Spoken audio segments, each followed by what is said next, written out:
Our agenda is under Learning Without Limits, and we're going to have Ms. Von come visit with us about PLGW, Yes. Project Lead the Way. Yes, good evening. Last month we had the opportunity to hear from some of our secondary students about their Project Lead the Way experience.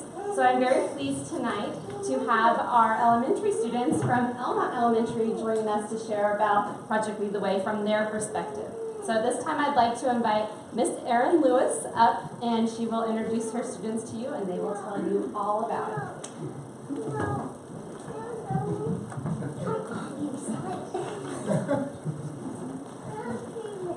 All right. Hi, I'm Erin Lewis. I'm the Project Lead the Way teacher at Elmont. I have some of my students here to share with you guys what we've been working on in the different grade levels. To start out, you're going to put one of them on a chair.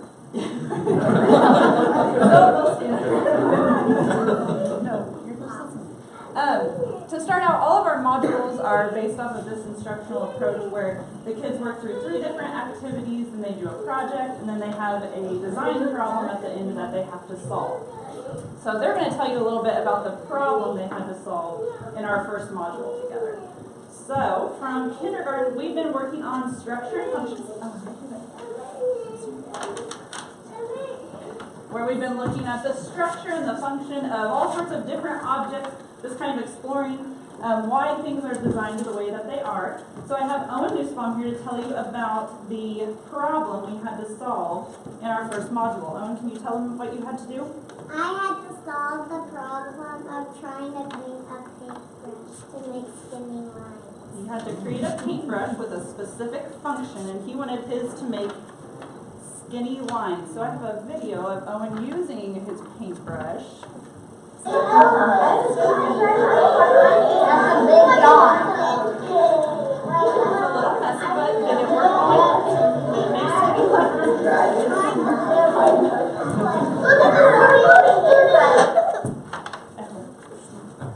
And that is what we were working on in kindergarten. Anything else you want to tell them about Project Lead the Way? No? Okay.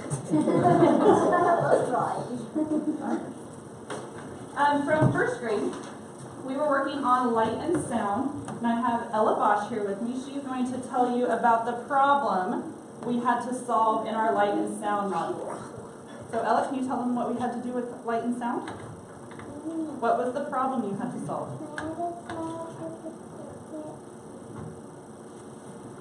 Solve a problem.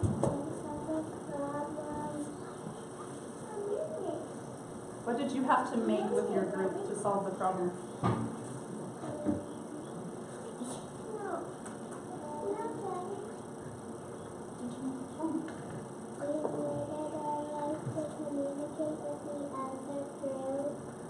So they had to communicate with another group over a distance using light or sound. And did your device work? Yeah. Yeah, because it did what? It made light and sound. Very good. Anything else you want to tell them? All right. So in second grade, we were working with properties of matter. So I have Brady Jowers here to talk about the problem that we had to solve in second grade. Brady, can you tell them what we had to do? We had to, a problem we had to solve was to keep the ice pops frozen in a matter of certain time so they won't melt that much. And can you show them what your group made and tell them a little bit about your design? We added, we had 2 cups, we cut some holes so the ice, and we have a little opening of tape to open and close it to, so we could put the ice, take it out and put it back in. And why did you choose the materials that you chose? Because of the insulators, so it'll keep the ice pop more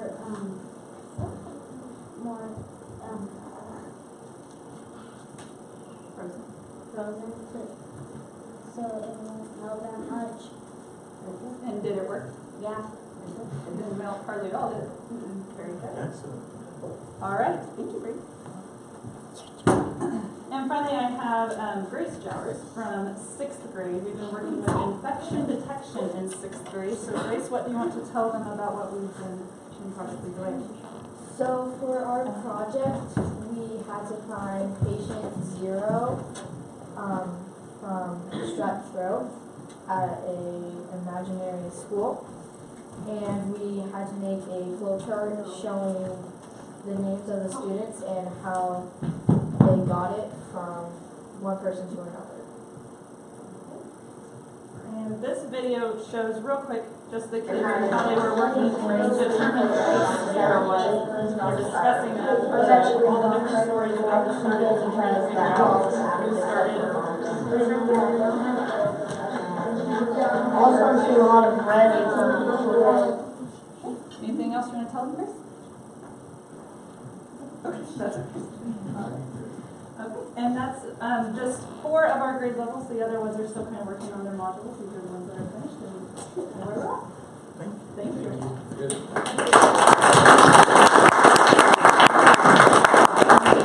And thank you again, Elmont, for sharing your teacher and students with us this evening. Can I get a group picture with them? Yep, up front. Group picture for the teacher. You want to go stand in front of Stephen?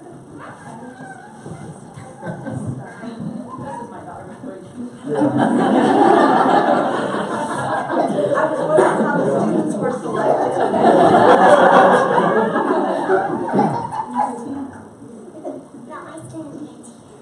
Ready? You want to get in there? Yeah.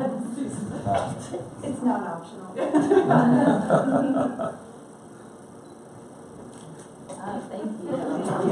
Thank you. Good job.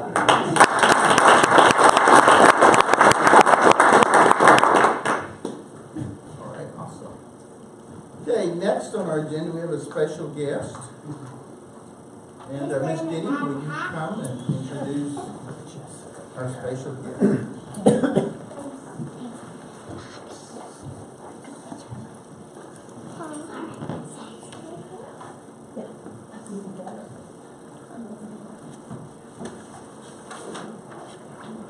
And I hope to have music playing, but it's not going to do it. So I had Pretty Woman on here, and you'll find out more about why that music was chosen later on in the presentation. And Emma, do you want to come over here and sit down? Put it down. Put it down. Good girl. Okay. I want to first thank you for allowing Emma and I to come to the presentation.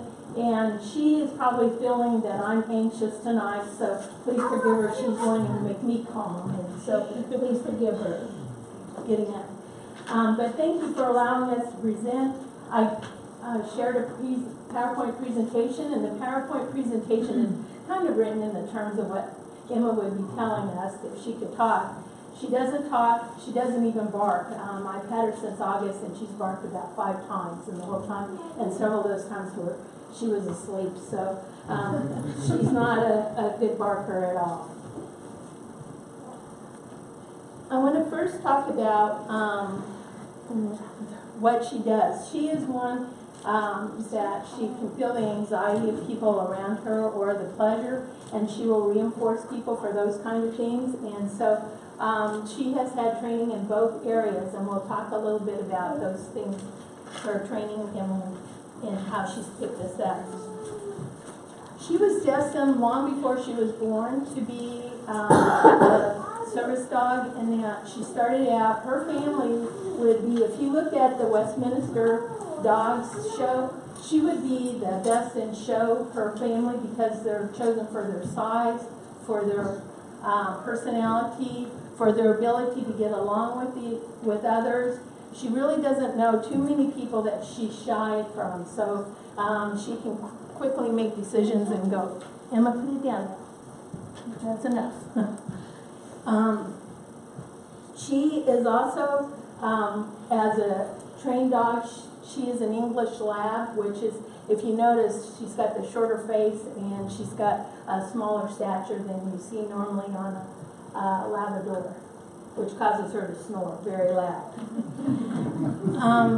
She went to training for 18 months, and usually it's a 2-year process. but she went to school to become a seeing eye dog. And because my sister-in-law in her job, she had to have some special training, and so she is not only taught to be a seeing eye dog, but also to work with children. My sister-in-law is visually impaired, she's blind, and she is also a teacher of the visually impaired. And she adopted her. This is her 5th dog that she had. And Emma was my choice in that when she was young, I went to Marianne and I said, would you please consider me when you decide to retire, Emma, could I please have her? Because I knew she would be a good asset. She's fun for fun time, she has done other things than even what we would normally think of. She was on the rowing team at Xavier University in Cincinnati, Ohio. She taught other dogs how to go out and retrieve inner tubes and things that fell over the side of the boat. So she's done multiple things in her life.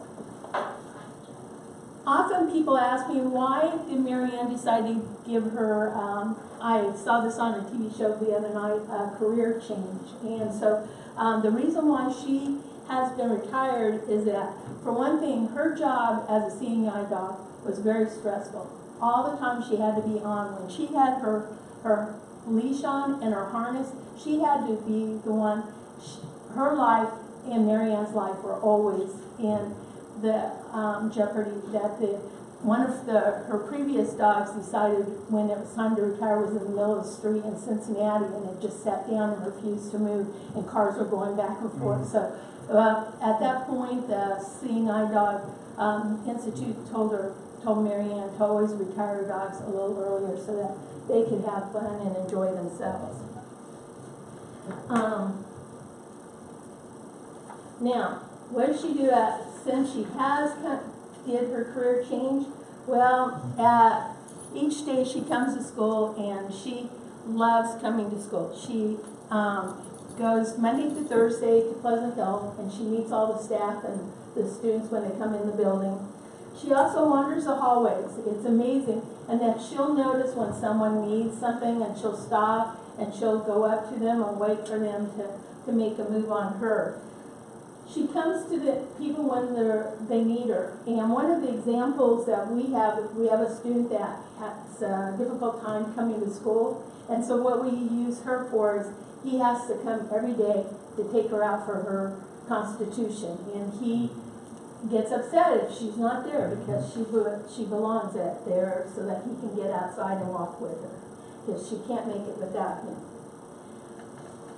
Often she sees problems that the humans don't see, and she will intervene and go into a room and provide assistance when there's a problem. She also likes to, well, I don't know if she likes to, but we dress her up in the spirit activities. And in fact, I was going to put on a shirt and I forgot to. Today is National Dress Your Dog Day, and I was going to have her wear a Seaman shirt. But she goes along with it, and in fact, what was interesting, last year when we had Spirit Days at Pleasant Hill, none of the kids wore any spirit activity at all. This year we had quite a few students because Emma wore a shirt or an outfit. They decided that they had to also. So they participated more. On Fridays, she's over at the high school, and I feel like she's done several things. She supports the counseling department. She'll go in there, and often we'll have students that are having an issue, and she'll just sit down beside them, and before you know it, they're petting her, they're loving her, they're giving her attention, and she just accepts it all. She goes into classes. We have students that sometimes need support in a class, and she'll go in and help. She even helps Mrs. Lewis eat her meals. She also seeks students out for support, and that if they need support, she'll give that support to them. And then the benefits of having her oh my gosh, the benefits of having her at Seaman is she makes people feel good. She doesn't judge them. Emma, come here. Emma, come here. Emma. As I said, this is not her typical behavior. Put it down, please. Put it down. Put it down. Go on. Okay. She listens, she doesn't criticize. Emma, put it down. She's like a little kid tonight. Okay, come on. You're coming over here. Come on, come on, come on. Come over here. Come on. Chrissy, yes, Chrissy, would you like to call her out? And, Emma, come here, Emma. Okay, so you can see she does like food.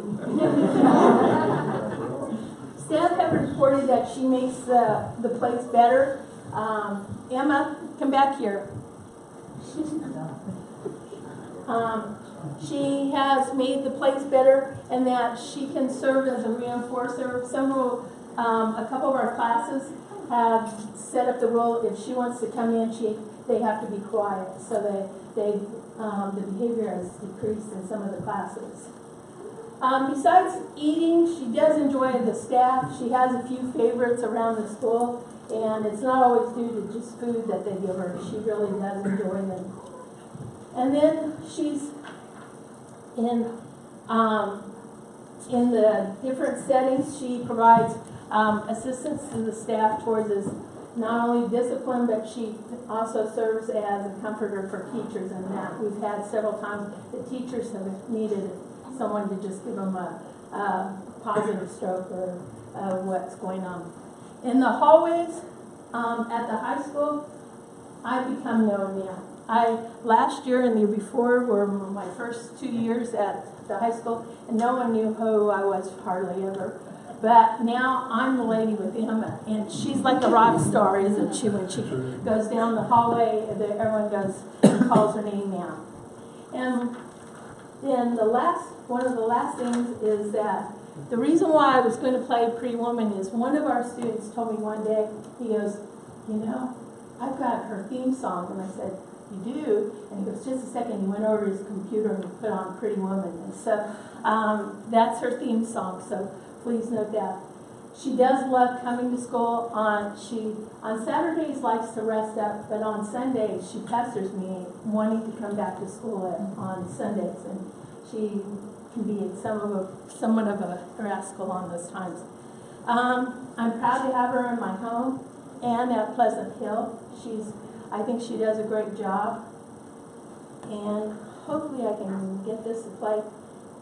One of the days we had a student that was by himself in the gymnasium, and they needed a partner, and so she devoted herself to becoming his basketball partner. So I'm seeing if Bill Self would like to have her in the future. Mr. Henderson, would you like to call her? And you can stay there and she'll even come up to you. Okay, I'll come out where we Okay. Okay. Hi, Emma. Come here, Emma. Emma. Come here, Emma. Come here, Emma. Emma, go get a treat. I always have snacks. Hi, Emma. Come here, Emma. And Deidre, would you like to give her one? Sure. Emma, you not have snacks? Emma, you not have snacks. Emma, treats. And then the last one, she knows Mike Emma, pretty well. come here, girl. Come give me some calcium. Thank you guys so very much for your time and effort. I appreciate it. Thank you.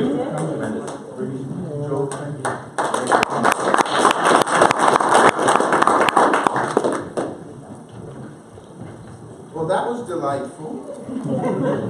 I think we should have Emma come to the board meetings every month. That would be fun. Okay, next item, President's remarks. Next week, I will be going to Washington to our NSBA Advocacy Institute, and we'll meet with all of our senators and congressmen. This will be my first visit to Congressman Watkins, and I'm not sure what his position is on education. He hasn't really said a great deal, but it'll be an opportunity to be able to visit with him about the importance of education to his constituents. Also, at NSBA, we're going to kick off a campaign for the funding of IDEA and also kind of the reorganization of it, the modernization of it. And next month, I'm going to be back with opportunities where each and every one of you can get involved and help promote the funding of IDEA. So that's the extent of my remarks tonight. Okay, Dr. Noble. Thank you. My comments are about Board Appreciation Month. January of 2019, really January of every year, is School Board Recognition Month, and our school district would like to thank each of our Board of Education members for their incredible service to our community in support of our public schools. We all have hopes and dreams for each of our children in our community to have a successful future, and it is our school board's responsibility to develop the strategic plan and resources that will lead us to that future. School board members in Seaman 345 develop policies and make difficult decisions that help shape the future of our educational systems. They are entrusted by this community with the responsibility of an annual budget of $51.5 million, 4,000 students, 560 employees, and 9 school buildings that have students in them. This January, the staff and students of our district ask all members of our community to take a moment and thank a school board member. Thank them for volunteering their time. Thank them for fulfilling this very important civic responsibility. And thank them for advocating on behalf of every child. The men and women serving USD 345 in their years of service are Fred Patton, who is absent this evening, very rarely absent, but he is this evening. 16 years on the Board of Education, Ms. Fred. Frank Henderson, 13 years. James Adams, 9 years. Christy Applehands, 5 years. Carl McNorton, 3 years. Sherry Sage, 3 years. And Keith Griffin has completed 1 year of service. I want to thank the Board of Education for all that they do for this community, and I think it's worth a round of applause for them.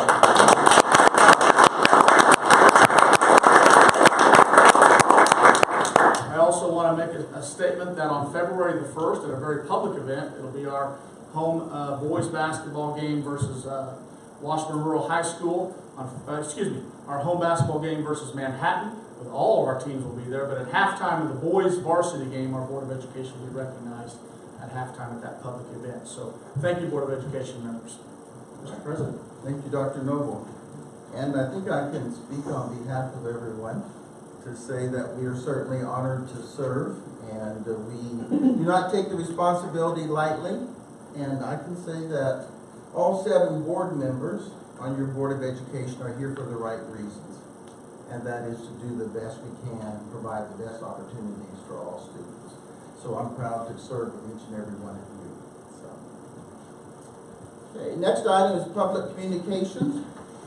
This is the time for anyone that would like to address the board on any items that are not on the agenda. If so, you can come forward and state your name and address, please. Okay, seeing none, we'll move on to the adoption of the agenda. Dr. Noble, do you have any changes on the agenda? I do not. Okay, directors, board members. Okay, I'll move for adoption of the agenda. Second. Seconded by Carl. Any discussion? All in favor signify by saying aye. Aye. Opposed? Okay, motion carries. The agenda is adopted for tonight. Next item is disposition of business by consent. I'll entertain a motion. Mr. Chairman, I move we accept. Okay, moved by Carl. Do I have a second? Second. Second by Keith. Any discussion on the consent items? All in favor signify by saying aye. Aye. Opposed, same sign. Motion carries. Okay.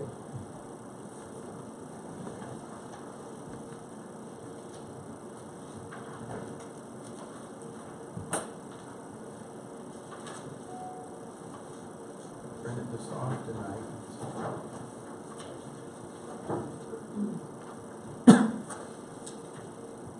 Okay. Next item is the financial audit, Mr. Horton. Thank you, Mr. Anderson. I'd like to thank Audrey Odeman, who's here tonight from Mice Hauser.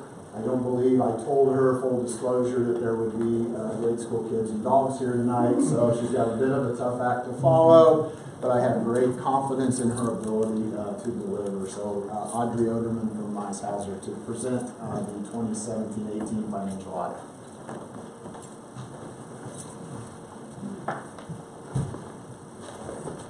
Good evening. I'm used to being the most boring thing on the agenda, so I'm feeling fine. So I'm going to start with page 1 and 2 of the bound part of your financial statement.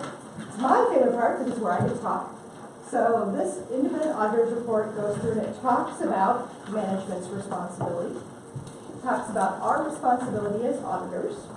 But most importantly, it gives the opinion on the financial statement. So before we talk about the opinion, I want to go to the top of page 2. There's some scary language on the top of page 2. It says adverse opinion. Nobody likes to see that. But I'm going to explain that a little bit. That just talks about the fact that you don't have full GAAP financial statements. So we can't give you an opinion on GAAP financial statements because you don't have them. So if we go to the next paragraph underneath where it says unmodified opinion on a regulatory basis, that's your opinion for the type of basis of accounting that you use. An unmodified opinion is the highest opinion these financial statements can receive. It speaks to the quality of work that your staff does through your direction, not just when we're out here for the week, but all year long. So the opinion is unmodified. We're going to move to page 3, which is, I think, a really nice statement within these financial statements because it's a really good snapshot page. It's a page where you can look and see the different funds that the district uses, the receipts and expenditures and cash balances in those individual funds. So it's a really good summary page if you just want to look really quickly at how the district accounted for its money in real summary form. We've gone to page the note disclosure starting on page 4. There really haven't been any changes from last year. They're very typical of a school district note disclosure. They talk about things like employee benefits and long-term debt of the school district. Talks a little bit about the bank that's run at the high school, which I might add is really cool. We audit about 30 school districts, and that's the only district that has something like that. I think it gives your students a real opportunity to, well, at the very minimum, balance a checkbook, but a lot of other things. So it's a very unique part of your school district. What I do want to talk a little bit about is note 7. So this talks about capers and your portion of the capers liability. The only reason I really want to talk about it, it's very similar to last year, but next year, this note is going to be expanded because capers is going to give you some additional information to put in these notes to talk about the disability insurance they provide and the life insurance that they provide. So it's just going to be an expanded note disclosure, and I wanted to point that note out this year so you could take a look at it and be able to compare it to the note disclosure for next year. We move on to page 12. This is another summary page. So if you wanted to look to see how your funds function compared to the budget that you approved for this particular year, this is one page you can look at to see very easily. You'll note throughout here, you can see the budget, you can see the actual in a snapshot view. The pages that follow after this are for each individual fund has its own page.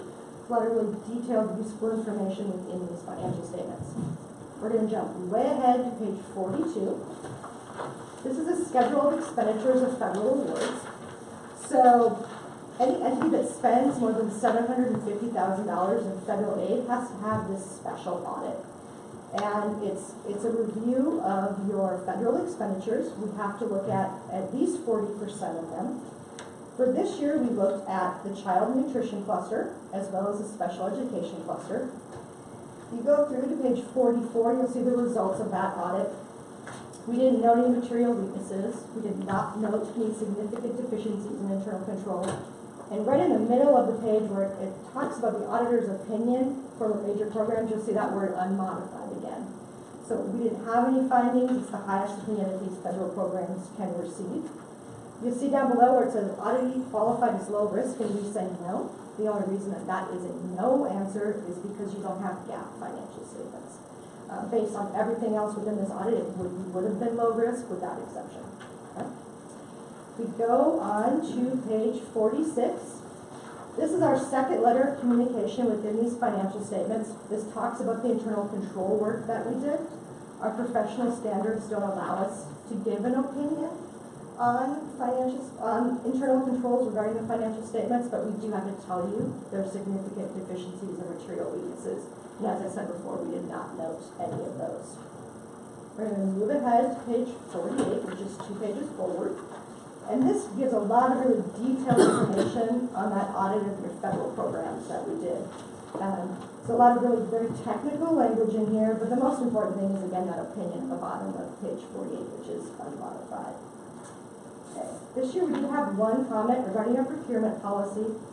Uniform guidance was put in place for all those federal program audits. And what the federal government was trying to do is make one uniform guidance for all of their departments for like a school district to use. And one component that they wanted school districts to implement, and any entity really, is a procurement policy. You have a grace period of 1 more year. And so we just wanted to kind of highlight, hey, let's get that in place by the end of this year so you're ready to go for next year. And I've already talked to Bob, he's working on the policy, and we kind of went through it today to make sure all the really important components are in there, and he's being very proactive about getting that in place before your next school year starts. Okay. We really enjoy working with Bob and his staff. They get us the information that we request very quickly, as efficiently as they can, and we really do appreciate that. They did an excellent job for us this year. Okay, any questions? Any questions from Ms. Olderman? I have a statement. I would just like to congratulate Bob and his team. Being an audit is not something that's easy to come by, and it's really something to be proud of. And it does, as you said, reflect the work all year round to be in compliance. So congratulations. Thank you. I'll pass that along to the ladies. They're outstanding. Thank you. Thank you, Audrey. Yep. Yeah, I'll entertain a motion at this time for approval of the 2017-18 audit report.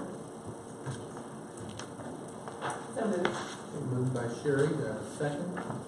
Carl. Any discussion? Okay, all in favor, signify by saying aye. Aye. Opposed? Okay, audit is approved. Thank you for coming today. And Bob, again, thank you for the good work that your team does. Okay, teaching and learning.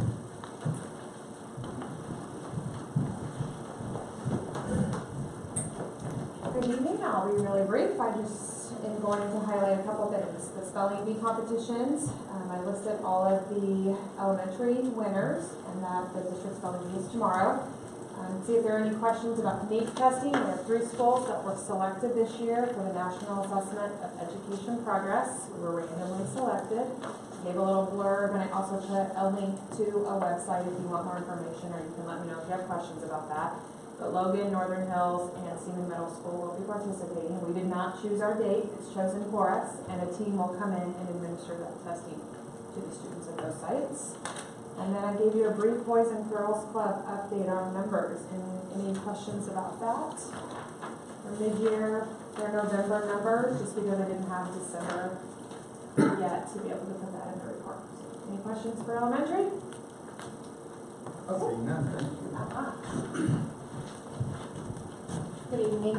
The teaching and learning report has a few highlights of some of the successes of our students, including some work from our teaching pathway and a scholarship one of our students received, as well as achievements of our thespians, and we might be hearing more about them in the future.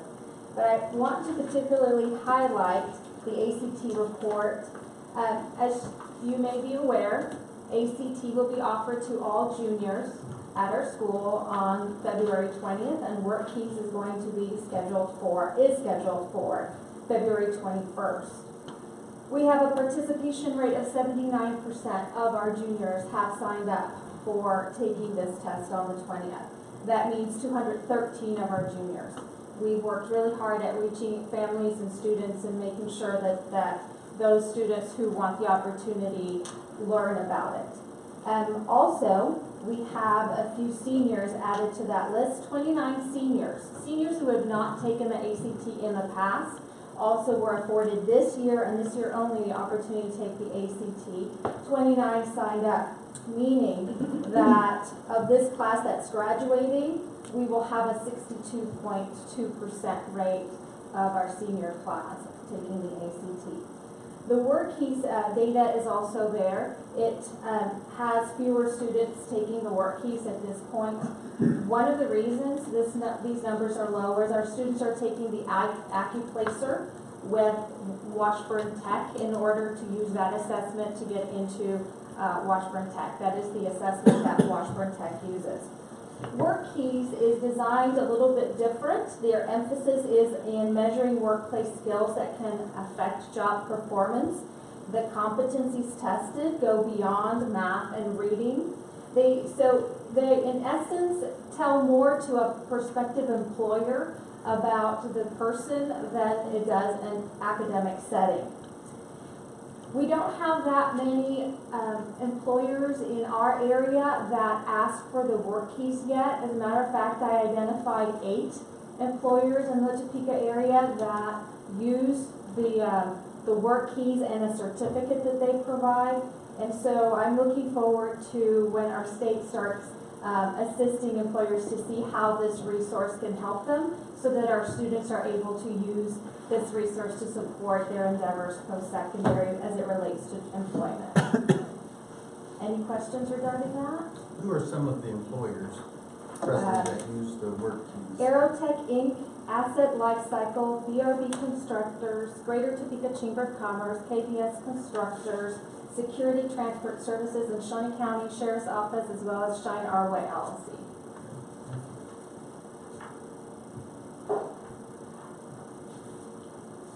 Any questions regarding?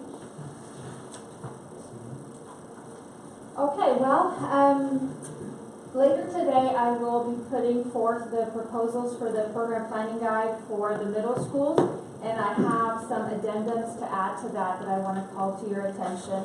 You have the addendum printed out for you in front of you.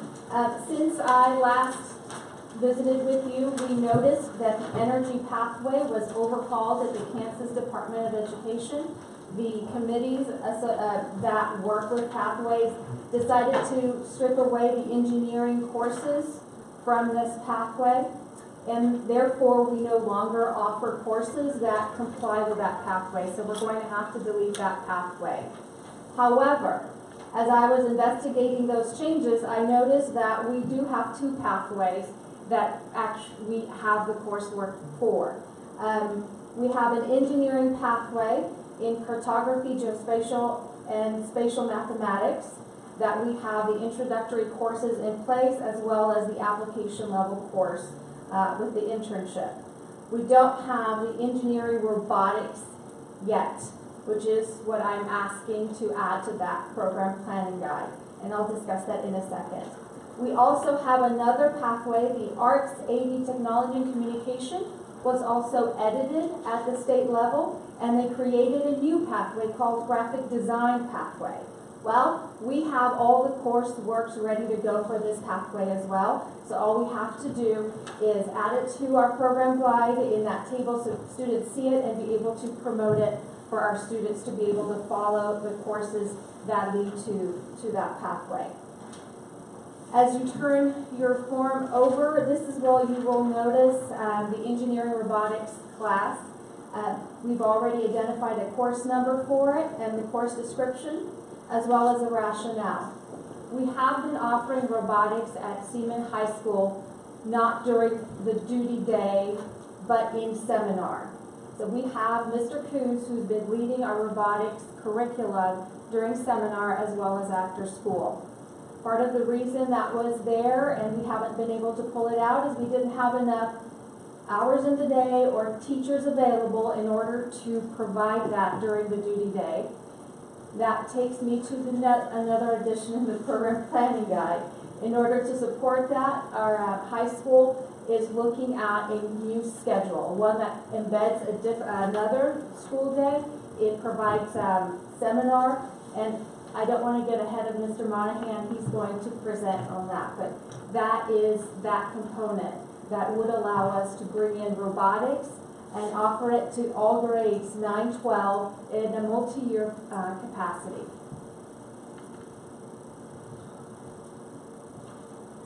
Do we have any questions? Okay.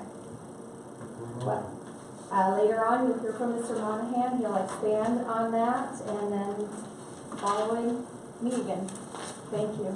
Thank you.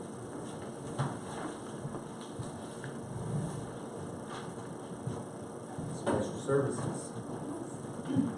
You have in front of you two resources from Mathis Early Learning Center, this handout, and then a little booklet that I made as well. The release of the early learning grants came out early, actually last Wednesday. Typically they come out in about April or May. So it kind of changed the course of what I'm going to speak about tonight, because I wanted to get before you the grant opportunity for parents as teachers. I wanted you all to know about that, so if you had any questions or discussions, we could talk about that now.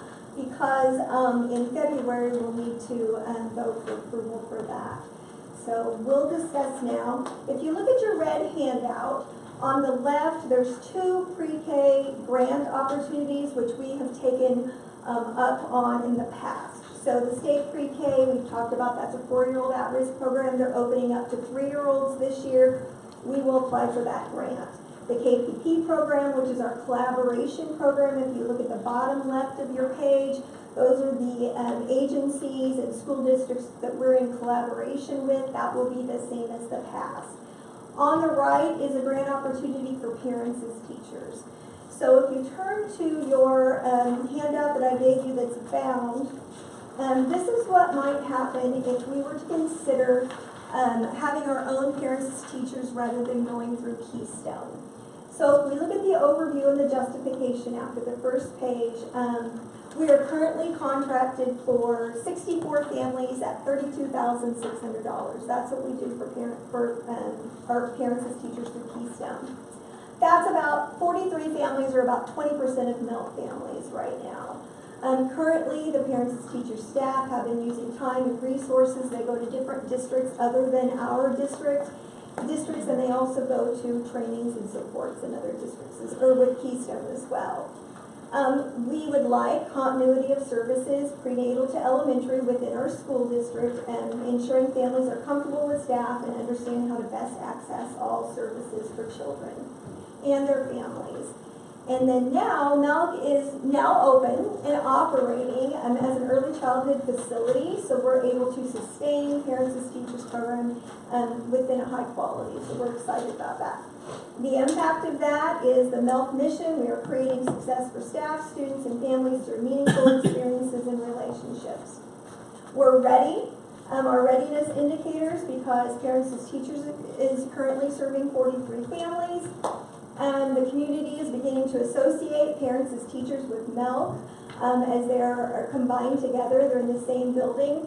Organizational capacity, addition of Parents as Teachers is a classified program that wouldn't add much to the payroll reporting system that's already going on at Milk right now. And then staffing, our current Parents as Teachers staff expressed interest in staying with us and being hired on as Seaman employees. And the principal and the social worker would like to become certified staff in Parents as Teachers, so they've offered to go through that training. So our process overview, number one, I talked with district leadership, Dr. Noble, about approval for this. We would like to bring it to our early learning task force / site council in a couple of weeks. And then we'll bring it to you for approval at the February board meeting, and then we'll move on from there, submitting our grant and starting the programming coming this summer for full implementation. So if we look at the service delivery model, we would like total parent educators would serve 70 hours per week. However many we have for that, they would have 70 families, because that would be their caseload. They would have weekly playgroups, 20 group connections a year. The current Milk principal will provide the required supervision as embedded as part of it, and we would be serving the majority of prenatal through 3-year-old children. We can serve 3 through 5 children as well, but Milk is already serving them, so if there's a need, we would certainly serve them through Parents as Teachers if there was a need. Our focus will be on birth through 3. If you're looking at measuring and data, That's the system, the measurement system is what's needed for parents as teachers. If you can see the attainability, you can see that Seaman already has some of those measures already. Other measures will be provided by parents as teachers or within our grant. So let's get to the meat, the budget. If you look at that back page, it talks about the budget, initial year and the subsequent annual cost. So if you look at the fee, there's $3,850 for a fee for the initial year and then $3,650 for the subsequent year. If you'd like to follow through down the page, the consumables and playroom, $10,000, because the playroom at Parents as Teachers right now is all provided by Parents as Teachers. So Keystone leaves, Keystone takes it. So we would need to provide materials for that room. They have a vision and hearing screener, machines that are pretty expensive that we'd have to provide, or contracts, one or the other. And salaries for the teachers, supplies for the playgroups and the home visit, and so forth and so on. So the total new cost for the program, $153,450 for the first year, and then you can see the second year after that. If you look at the very back, it has an analysis of that cost. So now, the district would have to pay the $3,850, the very top portion. We would apply for funding through the combination of state, Parents as Teachers, and local grants for about the $150,000 for the initial year. And then we apply for funding through combination of state and local dollars, $125,000 for the other years. The district matches what they pay, so it's about 50%. Last year it was, I think, 60% last year.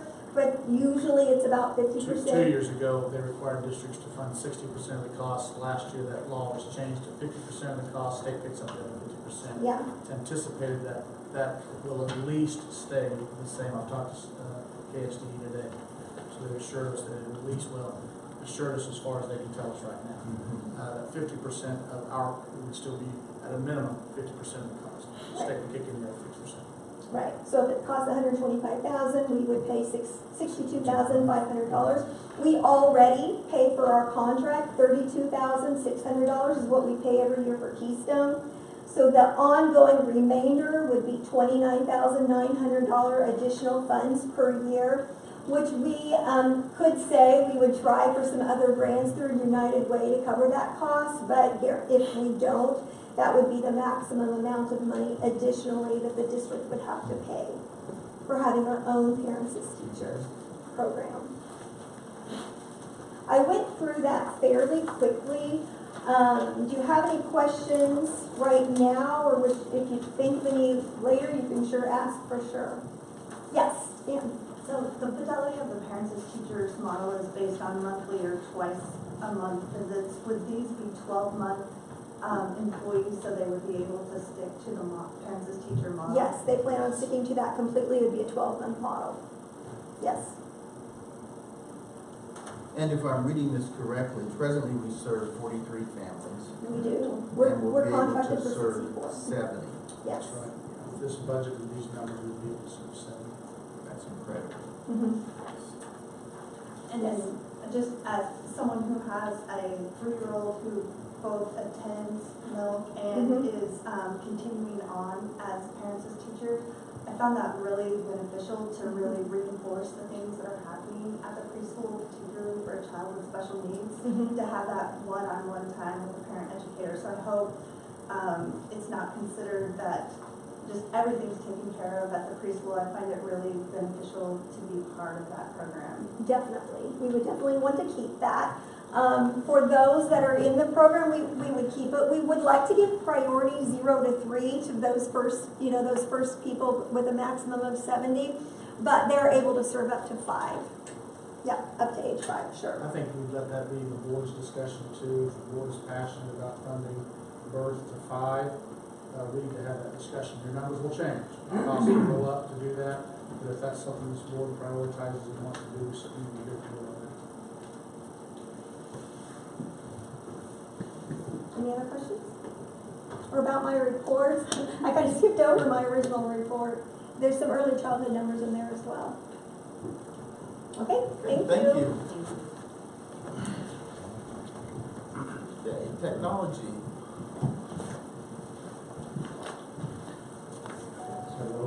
everybody. Good evening. Mr. Mathis, how are you? All right, how about you? Real quick, you may not have heard, we have a new director, so here I am. Welcome Yeah, to your first board meeting as the director. Right, that's right. So I kind of gave you some of the data that Mr. Morrow used to give you for web tickets. We'll kind of adjust that going forward, but you can see the high school is still by far our biggest area of work for our web tickets. Bigger thing that I wanted to talk to you about is we're in the process of getting our E-rate internet upgrades for the next school year.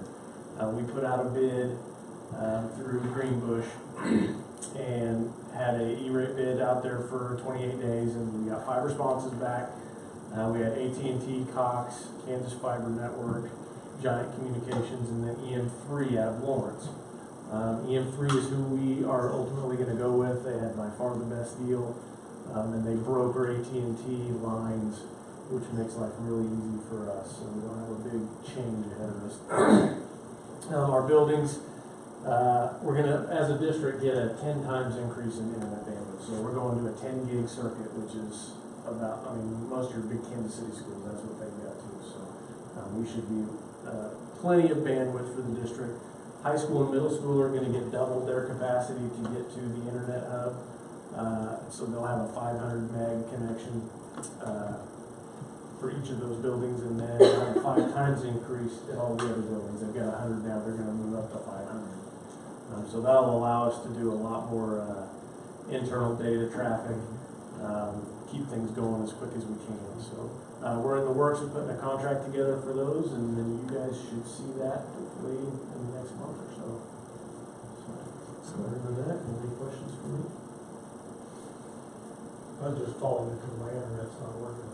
Board docs is crawling. Oh, that's what it is. Board docs is crawling. I'm so done with Word docs, I can't even tell you. It seems to happen regularly. Every time you need it. It's only during the Like, meeting. I can't even listen to Dieter because I'm trying to get in. Board docs is So that's not you, but that's the. Well, there's I'll a see new what I option. can do. Yeah, well, we'll see we'll see them. Next. We'll see them in March, so I say something every time I see them. So, I'm not shy about it. Well, James, there's a new option on the horizon. Excel, or like, this seems to work really good. That's never bad. There you go. You had it here, I saw it. Okay, Mr. Golden. Exactly. Yeah, good escape. Don't work there.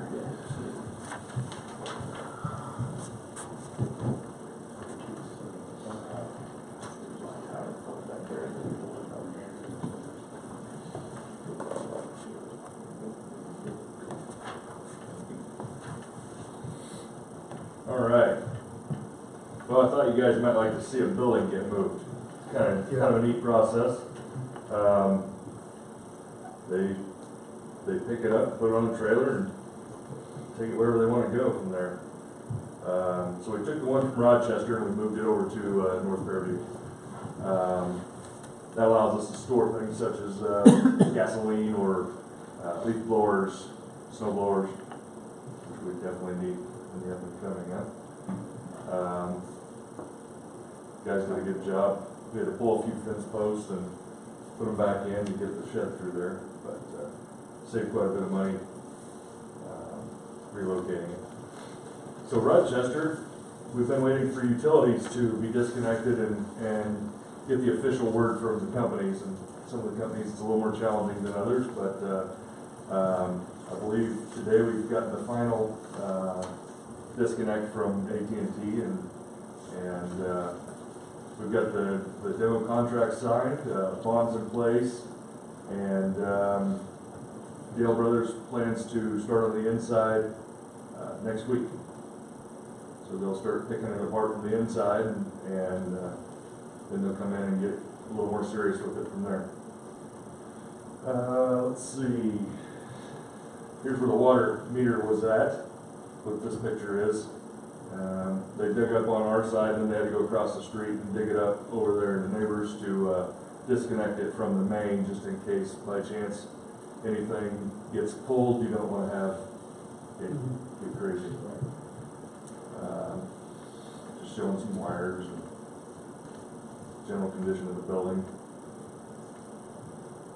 Over at Senior Middle School, we've relocated some bookshelves to assist with some functions.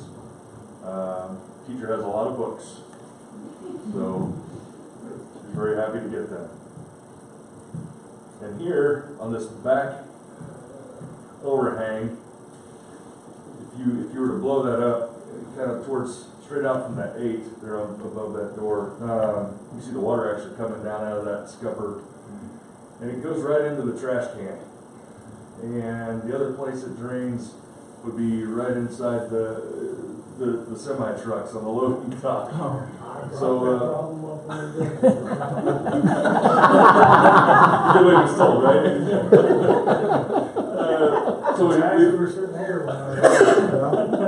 So we've capped all of those now and put some gutter and downspouts to try and get the water, because you know it's freezing and thawing out there right now. So that's running right down. And so we're trying to, as Kay, yeah. Anyway, I believe currently we've found a solution, hopefully. Over at the high school, we had a little, the windows above over the doorways and stuff, they had leaked over the years and had a little sheetrock damage. So during the break, we fixed it up. Of course, it's basketball season, so we want everything to look really nice. And one of our guys, Steve Dash, he does a great job. So you wouldn't even notice it right now if you walked in there. You also, I'm not sure if anybody would notice or not, especially on a sunny day, but the lighting up really high there. It's kind of hard to get to. So with the cap outlay funds, we've acquired some LED light fixtures and had them replaced as well over the break. We did all the high areas for starter, and then we went down the east and west side of the basketball south gym. Also got some in the locker rooms too. There were some fixtures down there that you couldn't get parts for, and we just so happened to have some fixtures. So we're working our way to slowly upgrade things as far as going T8s to LED anyhow. Recoated the gym floor. We do that twice a year, and of course right before basketball season. And look at the shine on that. Yeah, we do that in house as well. Lance Bradley does a great job with that. What else? I have one comment to make that I think sort of goes unnoticed on a weekend. It's easy to give thanks to the maintenance department regularly because they're just outstanding. But I don't want it to get biased too far without thanking them for the job they did over the weekend. While we were out of school on the weekend, they had to come in to clear snow and make sure we were ready to go Monday. And there was enough snow to make sure that had to get done. And so thank you guys for your unsung hero activities over the weekend to help clear up. So appreciate that. Thank you. Thanks. Thank you. Any other questions? Thank you, sir. Okay, Mr. Horton. Jason and I'll tag team this one. We did, can you get to it? The core 5. I'll try, guys. So I guess the biggest takeaway from that core 5 report that we tried to get to you is that in the bottom section of that report, we go out and we detail projects by building, by department, and I can't say enough how thoroughly Jason attacks those projects. I didn't do a count. I'm guessing there were 40 or 50 projects in there. I think there's 5 or fewer projects that we did not get finished starting last summer. So we've made a very good. Yeah, can you scroll down, please, Jeff? Pull it up. Right. Lower right hand. Yeah. Where are you going? Yeah, just right down in there. So all of those projects in the bottom of the report, again, are broken out by department and by building. And so every one of those that's been highlighted in yellow is either completely finished or partially finished. Might have exaggerated a little bit with 5, but I don't think there's more than 10 on there that we have not gotten completed yet. And that's a testament to Jason. And some of those things we do in-house, a lot of them we contract out on. But a big majority to those projects, and some of this is a little bit of a precursor for what we have coming up here in 2 months. We'll be back in March with our list of recommendations for the 1920 Core 5 plan. So we'll bring those to you in March for a first reading. Before that, Jason and I have yet to sit down and do our first run through. Last year, Dr. Noble and Mr. Griffin sat down with us, and I certainly hope we can do that again this year. That was very helpful. So that by the time we get it to you, we've got it, we think, nailed down pretty well. So we'll be back with you in March to do that. Jason spent a lot of time going around to the different buildings and departments, gaining and gathering their input, and we'll start to put that document together. Actually, we're going to start on Thursday, I think, of this week. So we'll get started on that and have it to you in March. Are there any questions about, I'm going to go back to this one now. Are there any questions about this current year's Core 5, about any projects that we have or have not done? Again, I think we've made good progress, so thank you, Jason. Good job. The next item I have for you is Jeff at the top. It says fund summary. It's two different fund summaries side by side. We're trying. All right, I appreciate it. This one's a little harder to do without you being able to see it. I'm going to give it a second because it's going to be... We're still down. Jason, tell some jokes. You want to go to the paper copy that we have? You guys have? No, this is a different one. It's this one. But hey, Jeff, if you can pull this... Let's jump. Can we jump out of order one and come back? Is that all right, Mr. President? So sure. Keep working on getting that for me, and we can talk about the operating budget, revenue and expense report, since everybody does have that copy in front of them. Starts out with you've got what, 1, 2, 3, 4, 5 tables of information there. So the first one on the inside of the front cover has to do with the mill levy. We gave you that just so you can see how the mill levy has behaved, both in full and in part over the last 5 years. So you can see that in 2013-14, the total mill levy was 53.175, and it's just kind of steadily decreased down to where it's now 51.593. Last year, slightly lower than that this year, but not significantly lower. You can also see then above that total row, or each of the individual, so we have four individual mill levies that make up the total mill levy. You've got general fund, you've got the LOB or supplemental general, and then capital outlay and bond and interest. Well, state statute sets the general fund mill levy, so we can't touch that. It's 20 mills every year. Where we get some ebb and flow is in those bottom three. So between the LOB, the supplemental general, the capital outlay, and the bond and interest, that's where we just have to kind of look at that on a year-by-year basis and do the best we can to keep that total mill levy relatively flat, because I know that is a high priority for the board. So there's different reasons why those ebb and flow the way they do. I guess one thing I would point out to you is that 5 years ago, in 13-14, we've been running a fairly low capital outlay mill levy, and I truly appreciate, and I know Jason does too, he wasn't here for some of those other years, but we kind of got to the point where we had some projects we really needed to get to, and now we're able to do that by bumping that particular mill levy from 3 to 8. That makes a big difference, because as you'll see later on, in fact, just jump straight across the page there, 1 mill in taxes in 13-14 raised about $227,000, and last year it raised $246,000. So 5 mills is a significant amount of money. You're talking $1.2, $1.3 million there. We can get a lot done with that kind of money and get to some deferred items that really can't wait. So I guess I'll stop right there. Then, are there any questions about the first table with the mill levies? Like the second table then, at the top of the right side of the inside page, this has to do with our valuations and how our assessed valuation has fortunately steadily increased over the last 5 years. And so in 2013-14, 227 million, or 227 all the way up to 246. So, and then again, what 1 mill generates. I guess one thing I would we talked about this at the retreat last year, and I'm just going to kind of put something on your radar. It may become necessary at some point in time to consider increasing the LOB percentage. And I realize that's a politically slippery slope, but right now we're at 30%. State statute allows us to go up to 33%.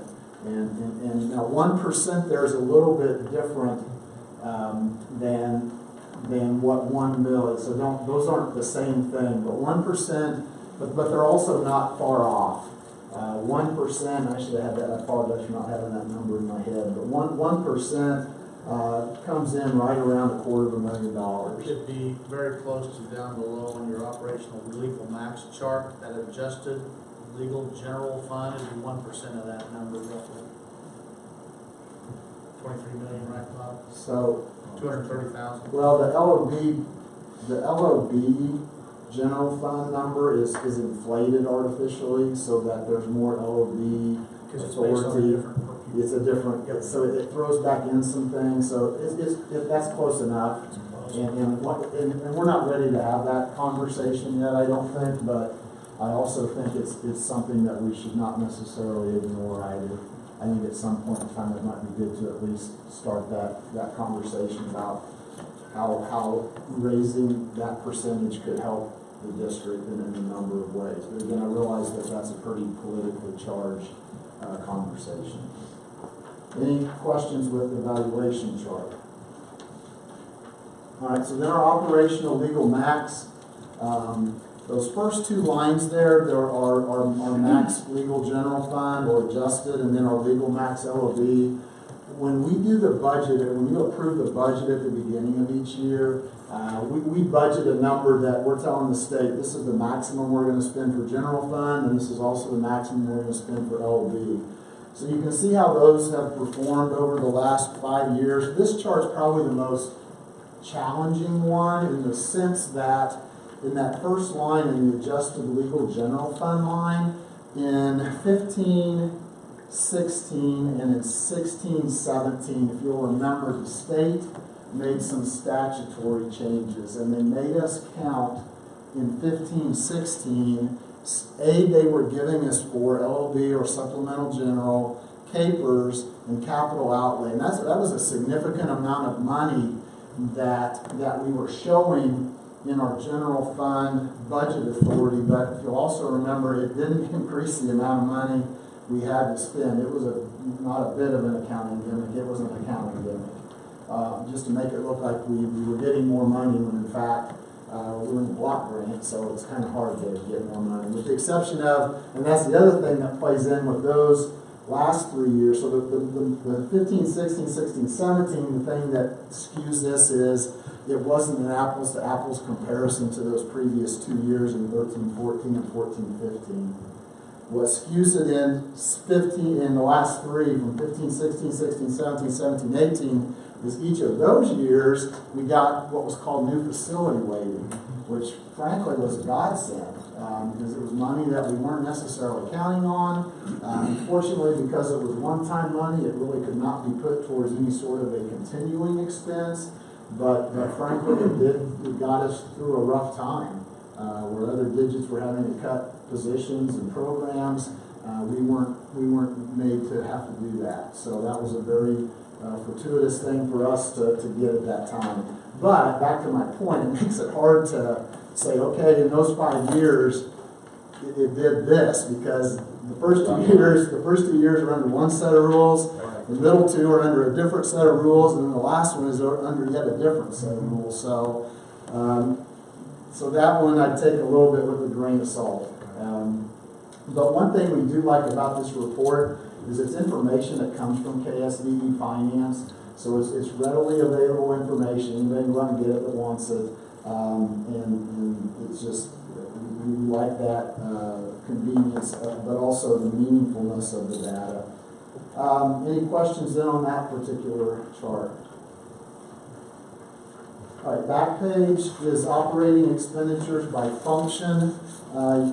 You'll hear a lot, or have heard a lot, about, there are certain folks who argue about what percentage of funding, educational funding, should go to the classroom. And typically the number here is 65% or higher, which I don't argue that at all. What you will want, most of the people that are saying that though are limiting the scope of what they count as in the classroom, to where they're not including counselors and librarians and people who we know make a significant impact to the educational attainment of kids. So they use a real narrow view of what that constitutes, that 65%. And we know they're just trying to put forward a belief, trying to sell folks stuff that maybe isn't reasonable sell. But so anyway, those numbers, just break it down. We have what we call functions in our accounting program. So each one of those functions is where you put a different type of expense. So instruction is function 1000, all the way down to the different other functions. So that just breaks out the total of what we're spending and then how those dollars lay out. Any questions about that chart? It's key to note also, these are your actual expenditures. Yes, those are all. So this isn't budget money. No. This isn't budget authority. This is what you've actually spent each of those last 5 years. So if there's a trend in any particular area, you'll be able to see it year over year. That's what we're hoping to bring a little more transparency. Again, there is a bit of a skew though in those same 3 years that we talked about before, because law change. there's facility waiting money in some of those years and there's not in others. So it does make comparison a bit of a challenge. All right, can we go to the last one then? So the operating cash balances, those are the funds that we can carry, operating funds that we can carry funds over in. There are 5 of them. The one, so the LOB is at the top, the supplemental general. That one is, of course, driven by not only the taxes we level locally, but also some state aid that equalizes there. Driver's ed, PD, professional development, summer school, those aren't particularly big players in the big scheme of things. And then the special ed fund is where we have our cash savings. So those are our cash carry funds. Any questions about that? What are the numbers next to the identifiers in the left column? That's the state fund number, which is different than our internal fund number. And I'm not sure why those are different. That happened before my time here, but that's just those are the numbers the state uses to generate or to identify those funds. Here, Fund 08, well, Fund 08 is something, the same thing, it's just a numerical reference to that name. Yeah. For instance, internally, supplemental general is Fund 10 for us, so I don't know why. If they're different, it would certainly make a lot of sense if they're the same. Just change it. We know the business Yeah. manager. Sure enough, that happens. Let's see, yeah. Remember what Audrey said? Yeah. There's a reason why she said that. Yeah. Because I assumed a product that was pretty darn good from down in Wall Street. Do we have it? Yeah. Yes. Do we have it? Okay. So this fund summary, I think that one would have been a hard one to try to walk through with you. Jeff, can you expand that column C, please, for me? And K? Make it wider. Yeah, thank you. Thank you. Okay, so here's a few things I would point out. So Fund 1, which happens to be 6 in the state system, doesn't matter. But Fund 1, General Fund. So what I'm trying to show you there is just, so on the left is where we were this time a year ago in December of 17 versus on the right where we were in December of 18. So you'll see that there's not a big change in the cash balance for general fund. They're within $20,000 of each other. SPED had more money last year than we had this year, and the biggest, there's a little bit of differences in revenue and expense, but probably the biggest reason for that is your beginning cash balance in 2017 was about $3.1 million, and this year it was about $2.8 million. So This year, we just started out with a little less money in there, and so we still have a little less money in there. Revenues and expenses are at least fairly close, or they have increased by the same amount. We're 1.4 in revenue this year, we were 1.2 last year. We're 2.8 in expenses this year, we were 2.45. So those line up pretty well. There's not anything startling there. The big difference is just how much we started with from one year over the other. Cap outlay, we're a little bit lower this year.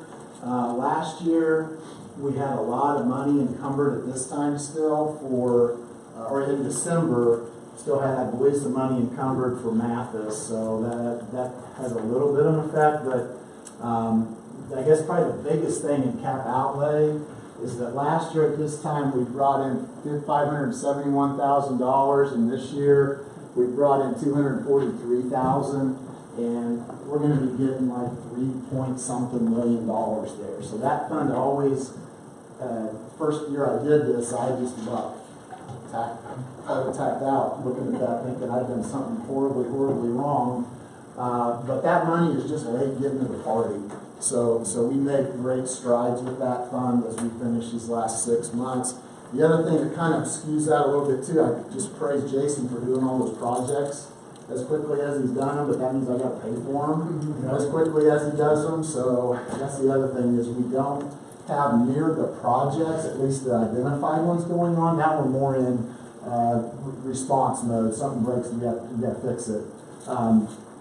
So that those numbers will come up. Bond and interest, about kind of a similar story there.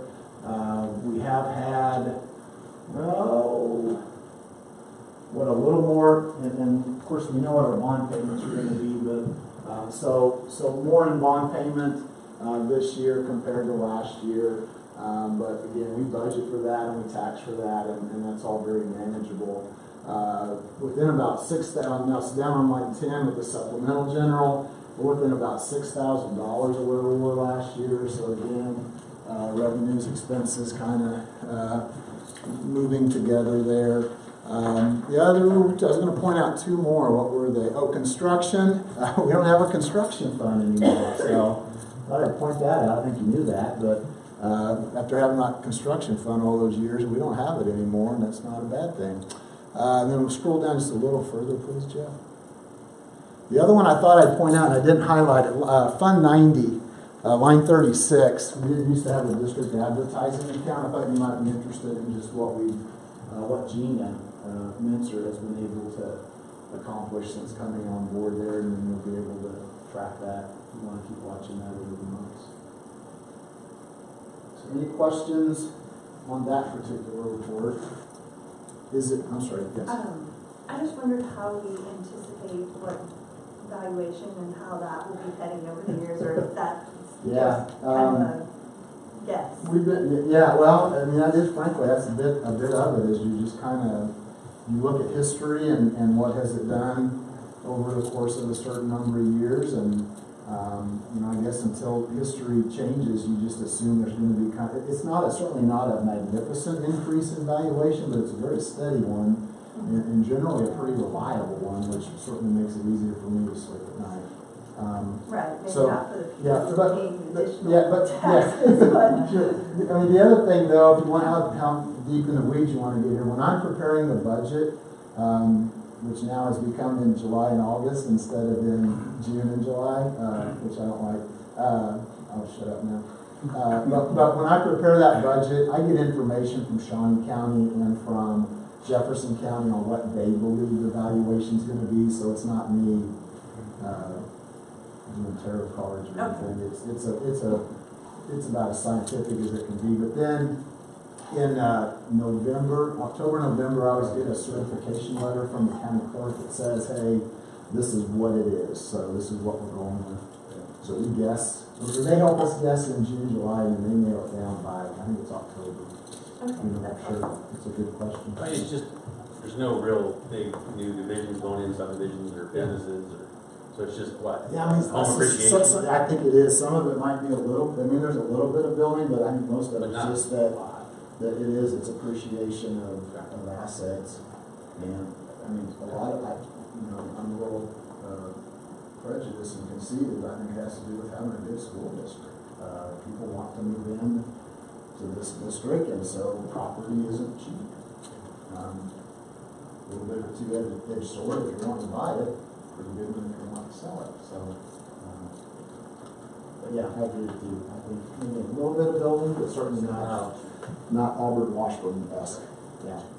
So, The word is that it will be. See, there's, The word is that it will be. yeah. More growth going. See, I see there's something getting ready to build something. Right now, in places north to of- build out there, so Yeah. builders are coming this way. Are they? Nothing like that. All right, what else? You tired of me yet? No, you still got a couple more Oh, items. jeez. I'm not used to working this hard. Can I put in, I'm the one that pays it, I guess I can put in for, I was gonna put in for extra duty or something. Now what are we gonna talk about? Bond payment. Bond payment. Oh, that's an easy one. We're gonna make a bond payment next month. I haven't traditionally given you that information the month ahead. It's not difficult for me to do that. It takes about 30 seconds to look in my little chart what our payment is, and do you want that 1 month? Like I said, it's no Sure. skin off my back to do it. Yeah. But, just didn't know if you wanted it or not. Yeah, if you don't mind. Yeah. And the other thing, I'm sorry, I was gonna ask this before I put that last one, is we did this one time and you seemed to find value in it. Is it still of value? I think so, if it's something that you can provide. It's very easy, yeah. Great, Yeah. let's Yes, do it. please. Okay, and do it a couple times a year. Probably doesn't do much good. I mean, that'd be about halfway. Don't even look at it every month. Another 3 months or so, we'll do it again, see where we are before we wrap the year. That'd be excellent. Okay, anything else? I think that's it. All right, great job. Do you mind? Yeah. Okay, here we go. Good evening. You should have a copy of the staff trend report. I want to publicly thank Candace for taking all the data and making it look pretty for everybody there. So, one thing you'll note, we're about 560 FTEs. We talk about FTEs. You look, most of our school buildings have 0.77 secretaries. That's because we figure what their hours they work, divide that by 2,080, which is a normal work year, to get that percentage. So while we may have 560 FTEs, we actually have over 700 employees who actually work for the district, depending on what they're doing and everything. So basically, we've got all the billing information in there. If you have any questions or anything, I go into a lot of detail. It's a good report. It's good information. Any questions? This is our first run at it. Yeah, absolutely. And as you browse through it, if you have any questions, feel free to shoot me an email. If there's anything you want to see, board members, as part of this, any of these reports we've been bringing to you monthly, we're certainly willing to tweak it, make it more understandable and usable information for you all. Ken Warren's here real quick. The retreat we did at the barn, when we first looked at all that data, how do you know you need that many people for any of these buckets though? Like say transportation, I mean you have, looks like 30 people, 30 full-time. I'm not trying to dig into this really not, but like, how do you know what the right number is to staff for that? In any of those buckets, facilities or food or transportation, how do you know what the right number is for that? You like me to answer now? I think we should. Whoever, yeah, I mean, we did do this at the retreat, so. Go on up to the mic. For I'm my not helpful.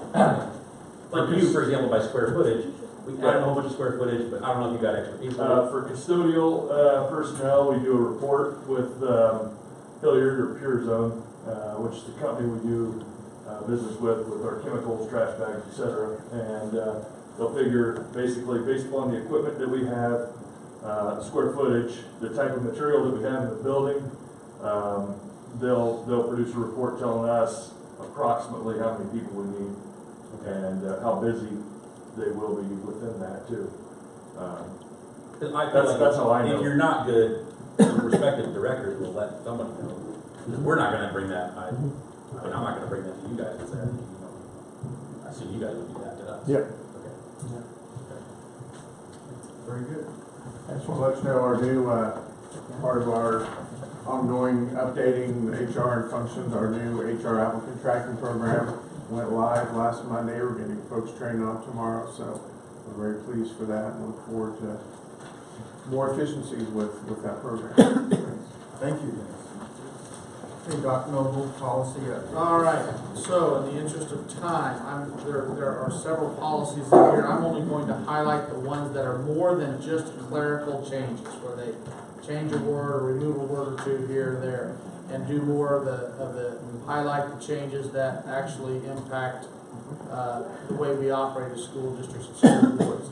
I'm waiting on mine to roll up here, Jeff's. Well, actually, I can go ahead and get started in my area because I pulled it up earlier, thank goodness. JGFG is the first one I'll highlight. This is a student accident and health emergency policy update. It adds a section under emergency care. As you know, Kansas is a state that allows medical help by people that are not getting paid to do medical help. They're just first on the scene, if you will, to provide that, and they're largely protected from any liability provided it's reasonable care. And that's just stated in this policy that allows our teachers and staff to help kids and each other if something were to happen. Next policy that I'll note is KCB, the custodial and non-custodial parental rights. This comes up a lot. Teresa can vouch for this.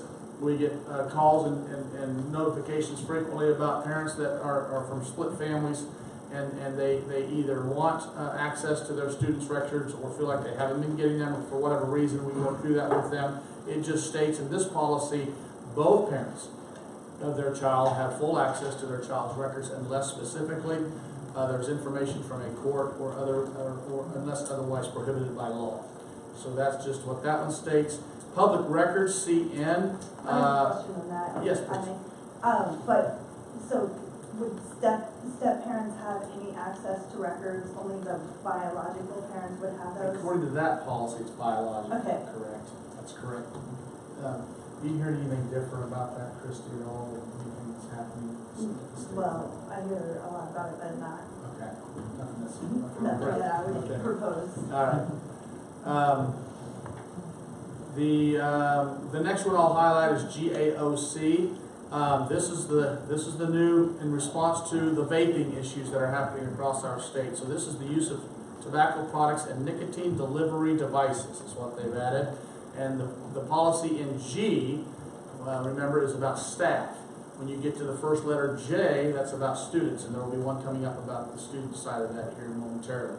The next one's IHF. I want to point this out to the board. It does tie in with the earlier discussions that Ms. Fernandez Flores had with us about the changes in the schedule and graduation requirements. It specifically says in here now that the board requires each candidate, each student, to earn 25 academic credits for graduation from our schools. There are exceptions that may be granted by the board only, so we have to bring any exception to that 25 credit rule to the board for your consideration. There are extenuating circumstances that happen. The state has identified a handful of those, that is state law. A, the student is 17 years old, is enrolled or resides in the district, was in the custody of the Secretary of the Kansas Department of Corrections, the Secretary for DCF, or a federally recognized Indian tribe in this state at any time on or after the student's 14th birthday. They have a right to graduate with the 21 credits that the state requires. That's state law. There are other very small changes that might ever come where we might have a student in an alternative setting that has a very unique circumstance that we might bring to you. But everybody else in this district is going to be 25 credits. So that's in your policy IHF. The last one I'll highlight is the student tobacco policy. I mentioned the staff one earlier. The student one mirrors that very closely. It's JCDAA, tobacco and nicotine delivery devices, and that's a new policy that has been written up to address the vaping issues that are out for the students. Questions for me? You have 30 days to process these, and I'll ask for approval next month. Okay. Thank you. High school schedule discussions. Good evening, everyone, and I would also like to echo Dr. Noble's statements about how much we appreciate our board, those of us at the high school, feel very supported by you, and we know how much you care about our kids and our teachers, so really thank you very much for your service and all that you do.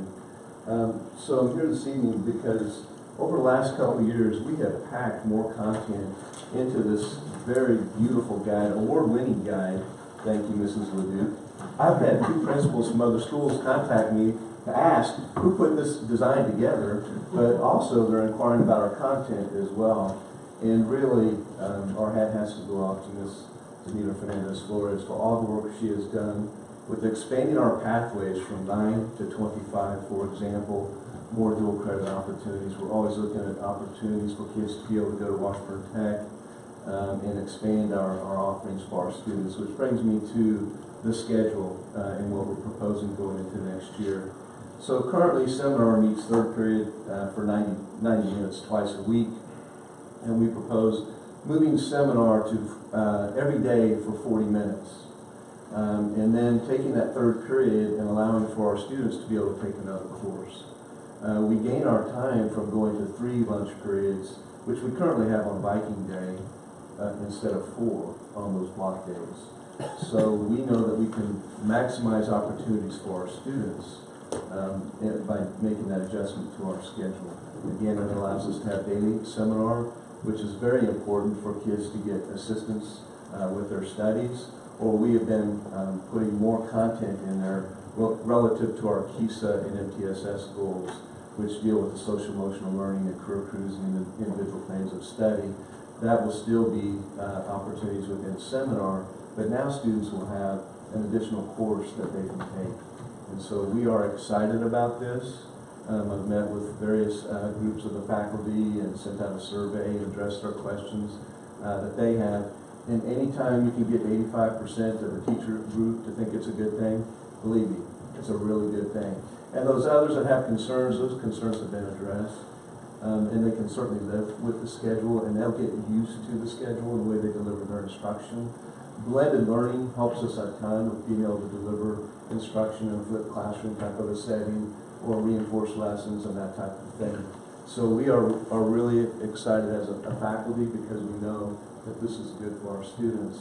It also helps many of our faculty who have ideas about expanding curriculum all the time.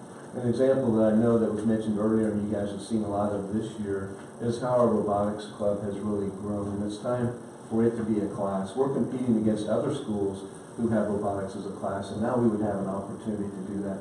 And that's just one of tons of examples that I could give you that helps.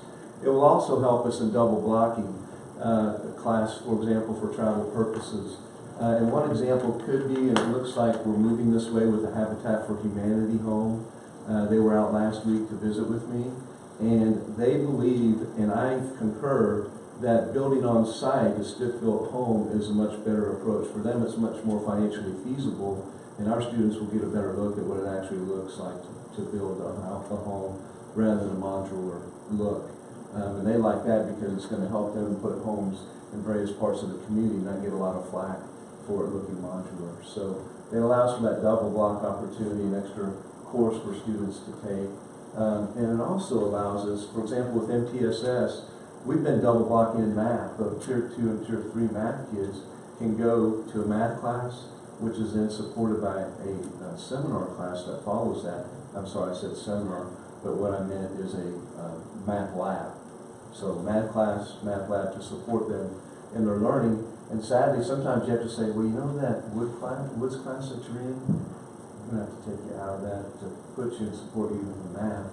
And while the student understands that that's good for them, they still would like to remain in that Woods class. And so now they would be able to, for example, and just many, many more opportunities to take some of the dual credit classes and the Project Lead the Way and other pathways that we are so proud of our handbook, but we need opportunities for students to be able to take those classes. And with this proposed schedule, they will be able to do more. So with that said, those are the highlights. You've had a chance to look through the information that I provided. Do you have any questions for me that you can think of? Christy? So I understand the benefits to students. I'm a little bit surprised that teachers, it seems it would increase their workload to be teaching another hour of classes or however many minutes So I'm just curious to hear more about what percent of teachers participated in that survey? Were we got 85%? Yes, we had 70%. And what's really cool about watching the Google survey unfold is at 10%, at 20% returns, 30%. Do you know that those numbers remain consistent? I find that fascinating. We've always heard that 20% is a good number for a balanced survey, and here we are at 70%. So I know that that is very valid. And in terms of more work, I don't really believe so, because seminar was work for them, but now it's being replaced with content. What they will be doing is monitoring that 40-minute seminar each day in the fashion that I described earlier, and what the seminar is built to do. So they are okay, and I asked them, please come forward and let me know if that is a concern for you. And nobody has spoken up with that being a concern. I think that speaks to the dedication and the commitment of our faculty, that they have that work ethic, and they know, hey, if this is good for kids, then I'm in. It also is good for teachers in two instances. One, they can teach a course that they know that they're passionate about and students are and would like to take. But secondly, let's say it's a class, a government class that has 28 or 30 students in there. Now we offer an additional section, and that brings that number down to a nicer level, student-teacher ratio of, say, 22 or 23 students. We know that that is good for instruction. It's also good for building relationships, and that's one of the things that we take great pride in at Seaman High School, is the relationships that we're able to establish with our students. And you would be amazed at what a difference 5 or 6 less students in a class means in those terms. Quality of instruction, also building relationships. That's helpful. Thank you very much. Okay, and that is a really good question. So another question that I anticipated that you might ask, and it's a good one, and it relates to what Dr. Noble just went over, with 25 credits being what we expect. Well, now students are going to have 4 more credit opportunities over 4 years. So could we have credit inflation, or could we have more students want to graduate early? And my first response to that would be, currently students receive 2 credits for the 4 years of seminar. And I would propose that they no longer receive that credit, so the net gain is 2 credits. And I like that net gain of 2 credits, because I think it helps some of our kids be able to meet graduation requirements at the 25 level. So that would be my first reply. I think that that will work for us, and that would not affect kids yet, even until, if we did change it, you know, this freshman class coming in. So we have some time to live it before we make a decision. I do believe that that is the answer that we would give. Seminar didn't used to have credit, by the way, and now does have 2 credits. And we sell it to kids on this standpoint.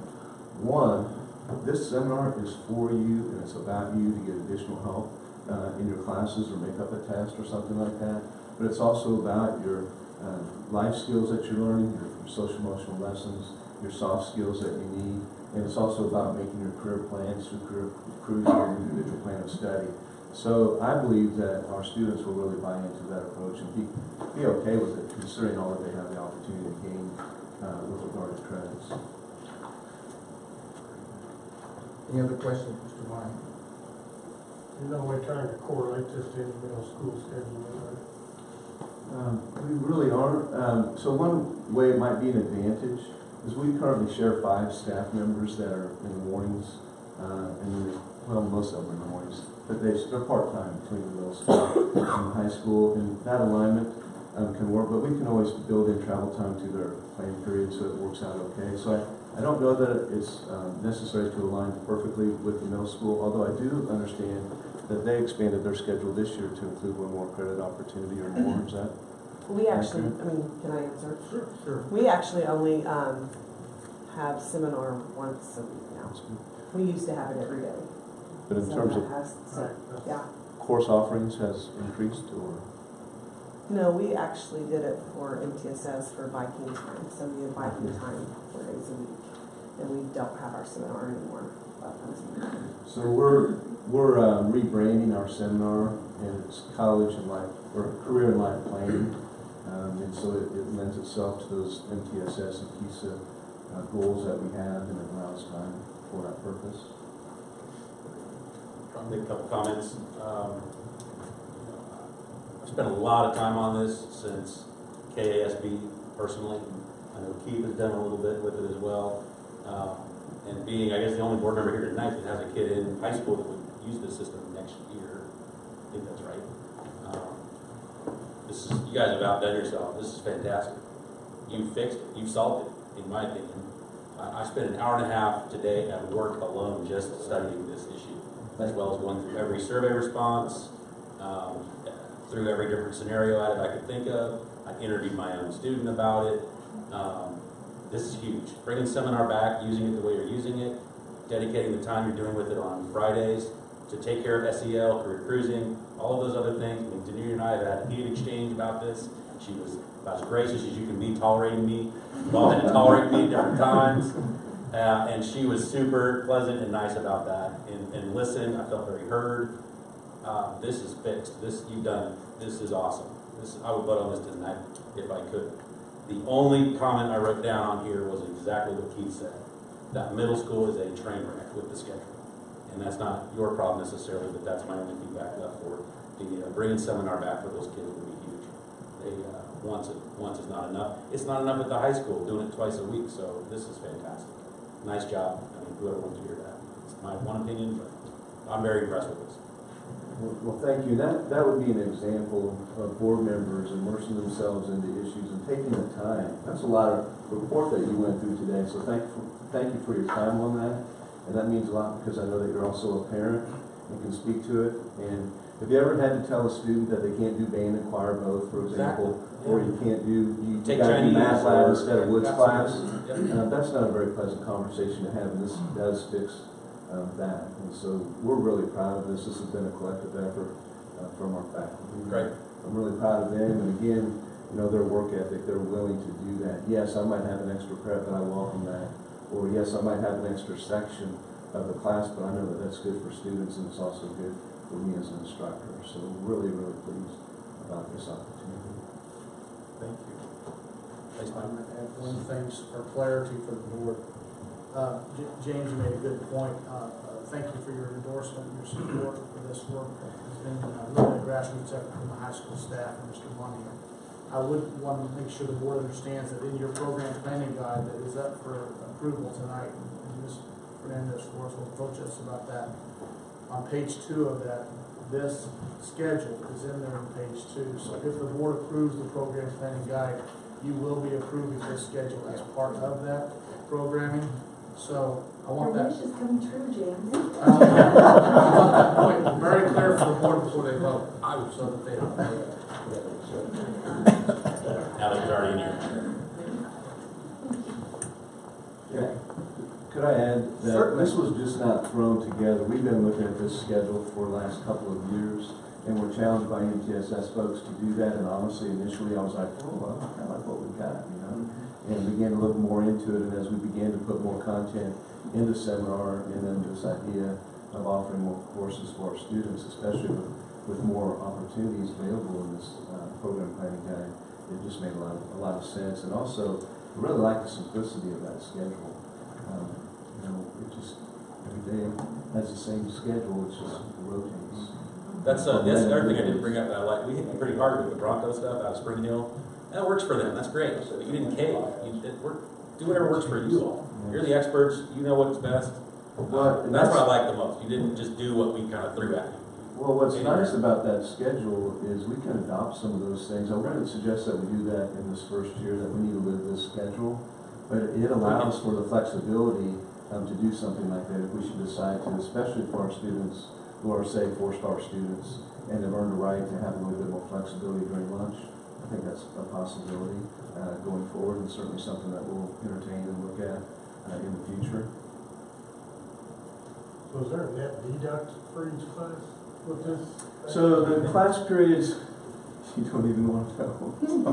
What What I mean by that is first period was like 1.5 hours plus 3 minutes. The next one was 1.5 hours plus 7 minutes. The next one was 1.5 hours plus 13, 1.5 hours plus 17. That included SBTV. And I couldn't even tell you, I've been there 5 years now, what time class starts. That's what my daughter, that's the first thing she said was, they start on the 5s now. I love it. Yeah. So now it's an even number, which we need really for simplification purposes. It just cleans it up. So now we're at the hour and 25 minutes on the 4 blocks, which is plenty.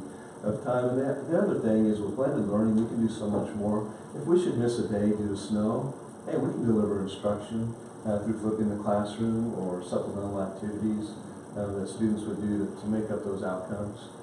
So it really is a good fit now that we have the technology to incorporate into this plan as well. Okay, thank you for your time. Yes, Christy? So, it's not for you Oh. necessarily, so if this makes so much sense and James is on board, would we be looking at moving this to the middle school as well? When do we look at that? Oh, this is what we're, all right. Apparently I didn't study my board. We just give our strong opinions and then Okay. they have to deal with that. Certainly I can bring that to the middle school. It's a conversation we haven't had yet regarding the middle school. Okay. It seems to be such a parallel conversation. If so much effort has been, is there something that's different about the middle school than the high school? The biggest difference, if I could interject the answer on that, is, and I don't know that there's research one way or the other. This is an every other day schedule, where the teachers will see high school kids every other day. Where in middle school, they see them every day. So I think we have to have a real good discussion. Is it appropriate for a 13, 14-year-old kid to see their teacher every other day and stay on task and get things done? And can we use seminar as part of that piece? Or is it not quite appropriate, age appropriate? I think that's something really that evaluate. It's a good question. But I would add though, just again, I can't help it, my 2 cents, is maybe you don't have to do it you don't do block day or rolling block at the middle school. There's nothing wrong with what they've got, but there could be some consistency applied with what they might see when they leave 8th grade and go to 9th grade. And putting seminar in the middle of the day seems like just one of the many benefits versus the end of the day for those kids that are on sports teams to travel and don't get that extra time in the class to work on their homework or whatever they want to get done.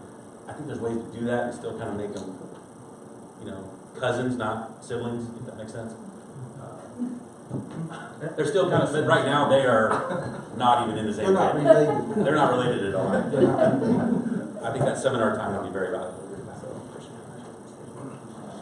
And we got 4 of us in the middle school, so we see it every night. What we're helping with homework or whatever, so I think that'll be good. Thank you for that. We'll definitely bring that to the table. So I'm here to propose the program planning guide, which includes that 2 pathways that I discussed earlier, and it includes our engineering robotics class as well. That was not in that first read, and it also includes our new schedule. So just highlighting those things to make sure we're clear on the fact that this is the updated version. Very good. I'll entertain a motion for approval of the 1920 program guide. I'll second. Seconded by James. Any other discussion on this before we call for the vote? All in favor, say aye. Aye. Opposed? Okay, motion carries. High school program guide is approved. And now I'd like for you to consider the Seaman Middle School Program Planning Guide, and just to remind you that we have a new FACS class being added, as well as the civics class being added, and the change in the history day component to go it can be 1 semester or 2 semesters. Just highlighting those things for you. But there's nothing new other than that. Yeah, I entertain a motion for approval of the middle school guide. All we're voting on is adding 2 pathways. I'm sorry, what? Well, we're actually voting on the whole guide. That's all that's added, correct? For the high school? No, For the middle school, 2 classes, FACS and civics. But we're not voting on what the schedule may look like? No. Ms. Fernandez, is the schedule in this particular program planning guide anywhere? I'm not finding The schedule is It wasn't part of it. So I'm assuming it's not part of it. Okay, so no, the answer would be no. No. You're not approving any schedule. Then I'll move we approve the middle school program guide. Okay, so Christie, seconded by Keith. Any other discussion on that? Okay. All in favor, signify by saying aye. Aye. Opposed? Okay, motion carried. Thank you. Middle school guides approved, thank you. Thank you all for your hard work on all of those. That's pretty tremendous. Anytime you can get James excited about something that gets together. The board docs are back. Yeah, board docs need to come back. Okay, at this point, I will move and go into executive session to discuss an individual employee's performance pursuant to non-elected personnel exception under COMA, and the open meeting will resume in the boardroom at 8:20. Do I have a second on that? Second. A second by Carl. All in favor say aye. Aye. Opposed? Motion carried. We will be back at 8:20.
We are back in open session, and we have one item remaining, and that's retirement benefit request.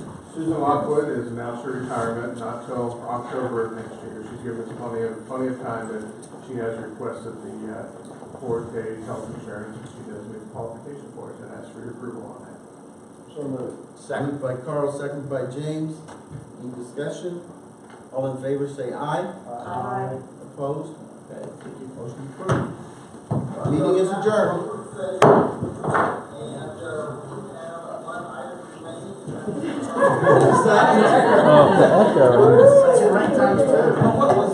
It was our live stream. Oh, your live stream, okay. Delayed live for all your cursing. Hey, it's up to happen.